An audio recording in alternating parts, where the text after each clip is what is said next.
আনাই চাল এখন থাকুক গোডাউনে। টলার যদি কবে? তো বলছে রোজার ঈদের আগে না ভাই বেআই? আরে ঈদের এক সপ্তাহ আগে ঢুকবে। এক সপ্তাহ রোজার ঈদের এক সপ্তাহ আগে চাল টলার জুটবে, কিন্তু এই চাল এখনও রাখে দিয়েছে। এইটা পরিষদে দিয়ে হুগইছে, হুগই এই বস্তা আছে। এই চাল দে নাই কা এখনো। হ্যাঁ,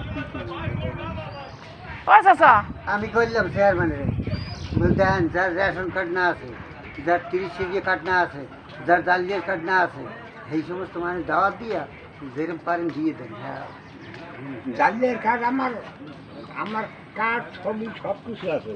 আমার চলবে কে? আমি চাল দিলাম, জাল ভাই হে জাল ভাই আর ও জালবান না দেখিয়া। দোকানদার ও আচ্ছা আচ্ছা। আমার দোকান ওটা কিসের স্যার? ওটা জালিয়ার কার্ড স্যার? ওটা কিসের স্যার? বলিয়া ও আমার ration card. Ration card ration কার্ডের চাল দিয়েছে কবে? দেশে 15 দিন হয়েছে না?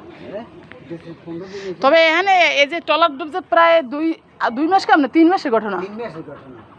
3 মাসের ঘটনা হয়েছে হলে এখন পরিশোধে কাহিনী কি? ওরা কি জালিয়ার চাল না ইট চাল আসলে? জালিয়ার চাল ডুবছিলে তো জালিয়া কখন তাক দেয় নাই চাল? জালিয়া চাল ওই রোজার ঈদের রিলিফের চাল ওই 1 শতাংশ। এই আগে 1 শতাংশ।